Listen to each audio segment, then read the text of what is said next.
Hello, North River. This is Kevin Broyles. I have the privilege of serving with the Coronavirus Task Force. And tonight I wanted to give you a very quick 5-minute update with the activities of the task force.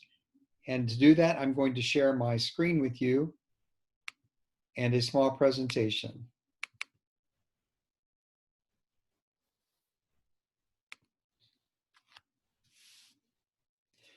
So I'd like to start off with letting you know who the task force is, how we make recommendations, how decisions are made, and what is the current situation in our community at North River. The purpose of the task force is to research the literature, the current situation in our community, the guidelines from the Georgia Department of Health, the CDC, and the World Health Organization, and to make recommendations to the leadership and the ministry staff at North River. The task force includes doctors, both inpatient and outpatient, lawyers, teachers, administrators, and ministry staff. Decisions are made as a team: the task force, elders, leaders, and the ministry staff. Recommendations are full of faith, but they're evidence-based. Our top priority is the health of you and your loved ones.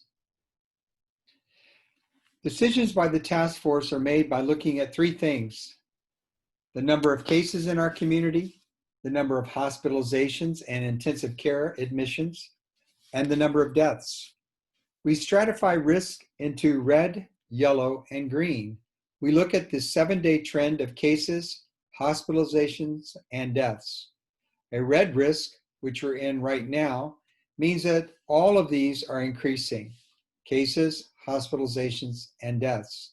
A yellow risk means that some are increasing, some are level, and some are decreasing. And a green risk means there's a 7-day trend where all of these are decreasing. This risk stratification enables us to make evidence-based decisions about how many of us should be together, where and when, and in what manner. The current situation in Georgia, as you can see, is that the number of cases has risen dramatically. We are seeing it plateau at this time.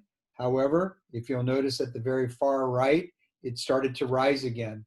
But we're at a very high level right now, and so we're at a very high risk. In Georgia, also, the death rate is increasing.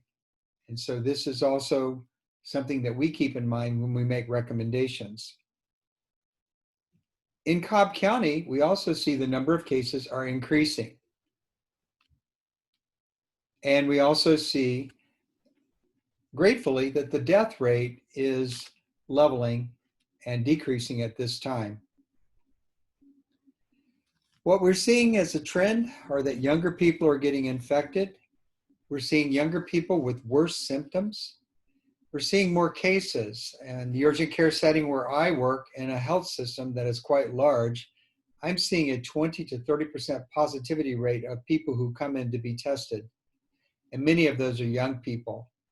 I am grateful to say that we had a health system meeting just today, and that the hospitalizations and deaths seem to be flattening. Of course, we'll anxiously be looking for a 7-day trend. So when it comes to guidelines, there's a lot of confusing information, and there's no one size fits all. Some things have never changed. Virtual is always safe.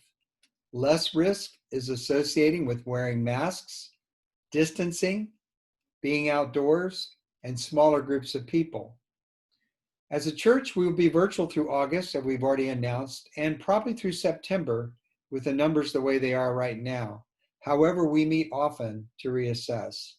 I want to thank you again for the privilege it is to serve, and I want to thank every individual on the task force and leadership and the elders and the ministry staff who have your safety and the safety of your loved ones in mind more than anything. Thank you.